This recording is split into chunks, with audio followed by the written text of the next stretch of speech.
আজকে আপনাদের জন্য একটা আমড়া রেসিপি নিয়ে আসলাম আমি। রেসিপিটা দেখতে যেমন সুন্দর, খেতেও তেমন অসাধারণ। যে কোনো খিচুড়ি, পোলাওর সাথে এই আচারটা খেতে খুবই অসাধারণ লাগে। আশা করি রেসিপিটা আপনাদের ভালো লাগবে। আমি এখানে 1.5 কেজির মতো আমড়া নিয়েছি। আমড়াগুলোকে একটা পিলারের সাহায্যে আমি খুব ভালোভাবে ছিলে নেব। এভাবে একটা একটা করে সবগুলো আমড়াকে ছিলে নিতে হবে। আমি এখানে একটা কচি আমড়া নিয়েছি। আপনারা চাইলে যখন আমড়া পেকে যাবে তখনও করতে পারেন আচারটা। আমি এগুলাকে খুব ভালোভাবে ধুয়ে নিব। আমড়াতে একটা আঠালো কষ থাকে, তাহলে খেতে ভালো লাগবে না। যখন ভালোভাবে ধোয়া হয়ে যাবে তখন আমি একটা ছুরির সাহায্যে এভাবে হালকা হালকা চিকন করে একটু কেচে নেব। এভাবে কী হবে, ভিতরে মশলাগুলো খুব ভালোভাবে ঢুকে যাবে। এভাবে একটা একটা করে আমি সবগুলো আমড়াকে এভাবে কেচে নিচ্ছি। যখন সবগুলো আমড়া আমার এভাবে কেচা হয়ে যাবে তখন আমি এখানে কিছু লবণ, 1 চামচের মতো মরিচের গুঁড়ো আর কিছু হলুদ অ্যাড করব। এই মশলাগুলোকে খুব ভালোভাবে একটা একটা করে মিশিয়ে নিতে পারেন। আসলে আমার কচি আমড়াটা খেতে ভালো লাগে, তাই আমি কচি আমড়াটা দিয়ে আচারটা করলাম, অনেকটা সফট হয়। আমি এখানে কিছু মশলা নিয়েছি, চিনি, শুকনো মরিচ, একটা রসুনের কোষ আর এখানে 5 ফোড়ন মশলা। আমি এখানে হাফ ভাঙা করে নিয়েছি, এখানে তেঁতুলের কাঠ আর কিছু ভিনেগার নিয়েছি।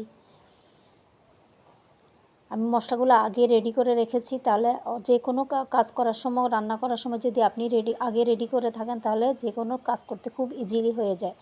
আমি এখানে কিছু সরিষার তেল দিচ্ছি চুলায়।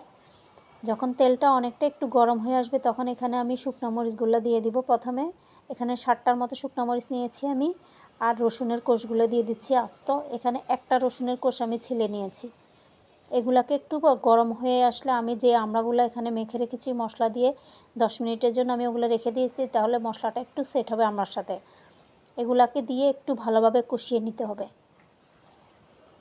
যখন আপনি তেলের মধ্যে আমড়াটা অনেকটা কষাবেন তখন কিন্তু মশলাটা খুব ভালোভাবে আমড়ার মধ্যে ঢুকে যাবে, খেতে অনেকটা টেস্টি আসবে। যখন অনেকটা ভালোভাবে কষানো হয়ে যাবে তখন কিন্তু এটাকে আমি 5 মিনিটের জন্য সুন্দর করে ঢেকে রাখবো, তাহলে একটু সফট হয়ে আসবে, ভালো লাগবে। দেখেন অনেকটা ফেনা উঠে আসছে, অনেকটা কষানো হয়ে গিয়েছে।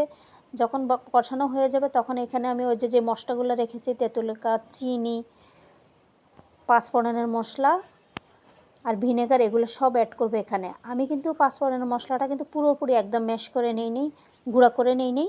আমি এখানে একটু ভাঙা ভাঙা করে নিয়েছি, তাহলে খেতে ভালো লাগবে।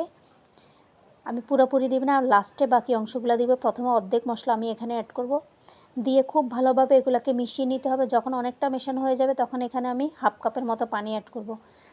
পানি অ্যাড করলে কি হবে, যখন এটাকে আমি 10 মিনিটের মতো একটু সিদ্ধ করব ঢাকনা দিয়ে, তখন এটা একটু সফট হবে, মশলাগুলো খুব ভালোভাবে ভিতরে ঢুকে যাবে।